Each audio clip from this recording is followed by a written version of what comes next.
ಇಲ್ಲದಾಗಿದೆ, ಮನನಕ್ಕೆ ಆಧಾರವೂ ಇಲ್ಲ, ನಿಧಿಧ್ಯಾಸನಕ್ಕೆ ಅದಕ್ಕೆ ಸಪೋರ್ಟೇ ಇಲ್ಲ. ಸಾಕ್ಷಾತ್ ಸಾಧನೆಗಳು ಅನ್ನೋ ಮೂರಿವೆ.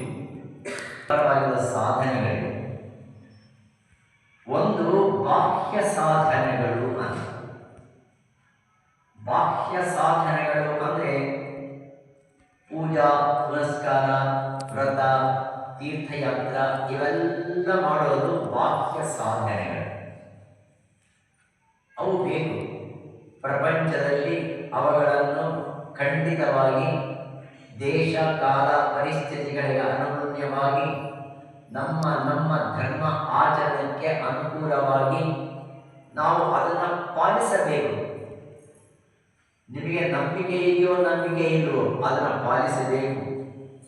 ಯಾತಕ್ಕೆ ಪಾಲಿಸಬೇಕು ಅಂದರೆ ನೀವು ಆ ಡಿಸಿಪ್ಲಿನ್ ನೀವು ಕಲಿಯುವುದಾಗಿದ್ದರೆ ಕ್ರಮಶಿಕ್ಷಣ ಶಿಕ್ಷಣ, ಆ ಡಿಸಿಪ್ಲಿನ್ ನೀವು ಬರದಾಗಿದ್ದರೆ ನಿಮ್ಮ ಮುಂದಿನ ಜನಾಂಗಕ್ಕೆ ನೀವು ನೀಡತಕ್ಕಂಥ ಆದರ್ಶ ಇಲ್ಲ.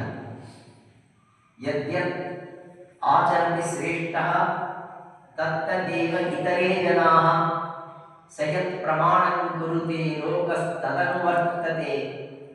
ಕೃಷ್ಣ ಭಗವದ್ಗೀತೆಯಲ್ಲಿ ಹೇಳಿರ್ತಕ್ಕಂಥ ಮಾತು. ನಾವು ಹಿರಿಯರಾಗಿರುವವರು ಏನು ಕೆಲಸವನ್ನು ಮಾಡಿದ್ದೀವೋ ಅದರಂತೆ ಕಿರಿಯರಾಗಿರ್ತಕ್ಕಂಥವರು ಮುಂದಿನ ಪೀಳಿಗೆಯವರು ಮಾಡ್ತಾರೆ.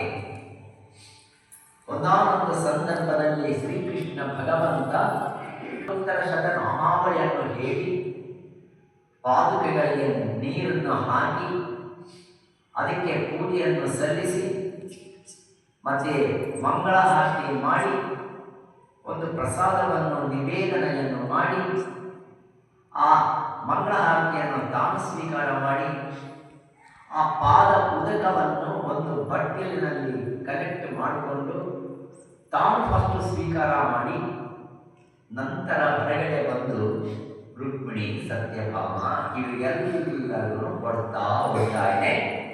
ಅಷ್ಟೊತ್ತಿಗೆ ನಾರದ ಬಂದಿದೆ.